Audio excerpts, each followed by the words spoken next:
салому дуруд ба ҳар яку як шумо бародарону хорони азиз, обуначиҳои шабакаи муҳоҷир ва қонун. имрӯза навори мо дар бораи присяга, яъне ки савганд, запрет, депортатсия ва дигару дигар чиҳое ки ба шаҳрвандои Россия ва шаҳрвандои Тоҷикистон дахл дорад. ҳатман наворро то ахир нагузарода тамошо мекунем, барое ки дар байни навор, дар охири навор, дар сари навор бошад, маълумоти даркориро ба худ пайдо мекунед. ҳатман наворро гирифта ба наздикон, ба ёру дӯстон, ба хешу таборон, ба ҳама одамое ки мешиносед дар шабакаҳои иҷтимоӣ бошад, дар телеграм бошад, инстаграм бошад, дигару дигар равон мекунем. сар мекунем наворро дар бораи присяга, яъне ки ба ки савганд присяга зарур аст, ба ки не. 23 ноябри 2023 фармон таҳти рақами 138 метавонед ки даромада шинос шавед.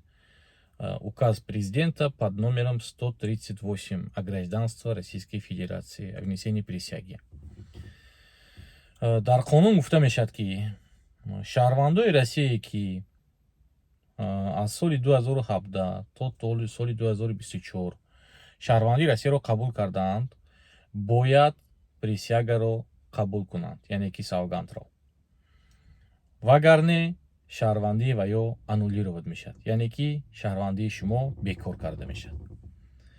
барои ҳамин ин қонун дахл дорад, фақат аҳамият метиҳем ба ҳамон шахсоне ки баъди 1 сентябри 2017 шаҳрвандии Россияро қабул кардаги ҳастед, яъне ки 2 сентябр, 3, 4 сентябр, октябр, ноябр, декабр гирифтагиҳо то ҳамин ҷониб 2024 бояд ки то 22 ноябри 2024 фармон 23 соли 2023 ноябр 23 имзо шудагӣ 22 ноябри 2024 ба кор медарод. Яъне ки то ҳамин вақт то 22 ноябр шумо бояд ки рафта савгандро қабул кунед, агар шумо савганд надода бошед.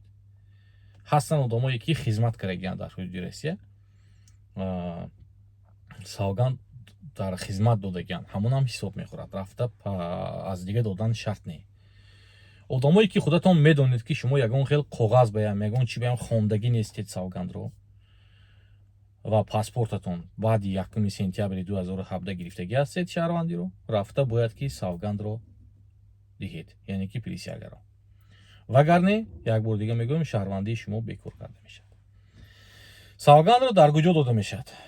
дар ҳамон ҷое ки шумо ба шиноснома додааст ё ба ҷои истиқомататон. ба ОВҳ муроҷиат мекунед ва мегӯед ки дар асоси фармони президенти рус аз соли 2023 23 ноябр ки ба имзо расид, ман шаҳрвандии Русияро баъди соли 2017 баъди 1 сентябр гирифтагӣ хочу принести присяга Российской Федерации. ва дар ҳамон ҷо ба шумо маълумоти пурраро медиҳанд ки ба шумо дар кор аст ё не. шиносноматонро мегиранд, тафтиш мекунанд, мегӯянд ки шумо додагӣ ҳастед, савгандро ба шумо дар кор нест, ё мегӯянд ки шумо бояд ки савгандро қабул кунед. дар бораи запрету депортатсия дигар чиҳое ки дар комментарияҳо баъзе саволҳо шуда гузашт. баъд занҳо ба присяга лозим не, фақат дахл дорад ба мардон. дар бораи ки як бародар навист ки аз аэропорт гардонданд коргарони амнияти рус ва гуфтанд ки 40 сол бошад, 50 сол бошад, виези ту маҳкам шикор кунам. ва шикор карда намешавад, бародарҷон. барое ки вақте ки шумо нежелательное лицо, запрет на выезд, депортация, нежелательное лицо ки шудед, шуморо ин давлат дигар дар ҳудуди худ дидан намехоҳад. барои ҳамин шумо метавонед албатта ки даромада дар Яндекс саҳифаи ФСБ русро ёфта составить письмо ФСБ России по такому-то городу. ин менависед фамилияи номатон, отчестватон менависед ки ман шаҳрванди Тоҷикистон, ҳуҷҷатон 100% буд, амихел ба чӣ сабаб ман амихел мондед ва ё ба шумо ҷавоб метиҳам. Не ки ҷавобашонро ман медонам. ҷавоб метиҳам ки безопасность Российской Федерации, яъне ки бехатарии давлати рус.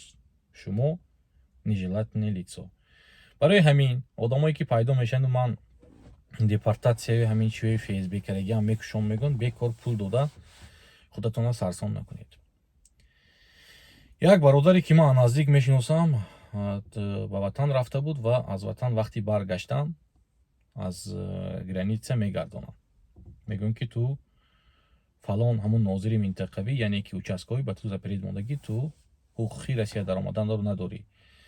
Статьяи 24, статьяи 26 қисми 4, яъне ки есть федеральный закон под номером 114 порядка въезда в Российскую Федерацию, яъне ки даромадану баромадани Российской Федерацияро уҳдадор аст ки тафтиш кунад. қонун таҳти рақами 114. дар ҳамин қонуни 114 ҳаст статьяи 26 қисми 4. дар он ҷо гуфта мешавад ки шаҳрвандои хориҷие ки в течение 3 лет 2 и более штрафа административного совершили, привлеклись по этой статье, по этому административке, будут запрещен въезд в Российскую Федерацию до 3 лет. Яъне ки шаҳрвандои хориҷие ки дар давоми 3 сол ду борам бошад ба ҷавобгарӣ кашида шуданд, ба ҷавобгарӣ кашида шуданд фақат ба административни нарушения. яъне ки шумо дар автобус бошад, дар маршрут бошад ва шумо ронандаи мошин бошиду заролиён қапад, фарқ надорад.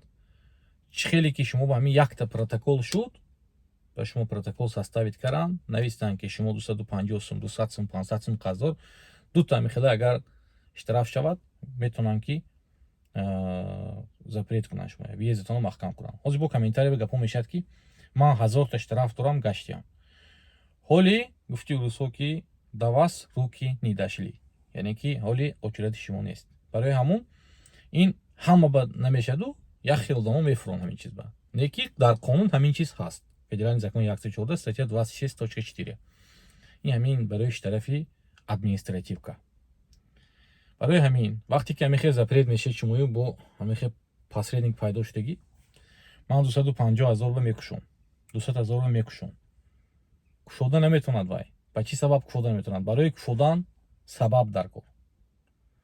сабаб ҳамин чиз шуда метавонад ки агар шумо падаратон, модаратон, занатон, кӯдакатон ягонта шаҳрвандии Русияро дошта бошад, дар ҳамин асос шумо метавонед ки рафта ба суд диҳеду ва суд қати ҳамин штрафоя бекор кунед ва даромади худро кушоед дар ҳудуди Российской Федерация.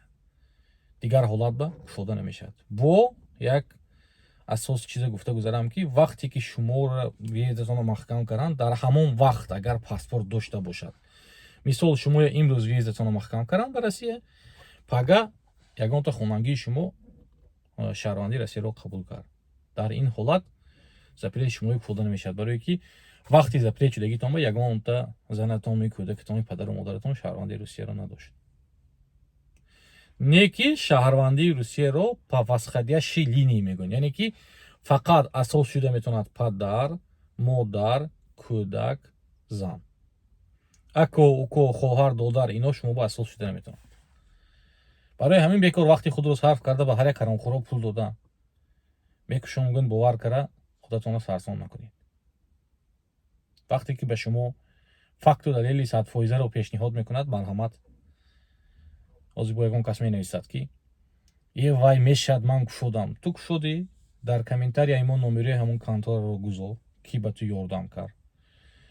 постановление суд ё ки фармони судро гузор, мо бинем ва дигаро ёрдам шавад, агар ҳамин чиз ҳақиқат дошта бошад. не ки дар судебни практика мегӯям, дар корҳои судӣ ҳамин чиз вақте ки шумо асос надоред намешавад кушода. аллоҳ ҳамотон нигаҳбон бошад. интизори наворҳои мо бошед.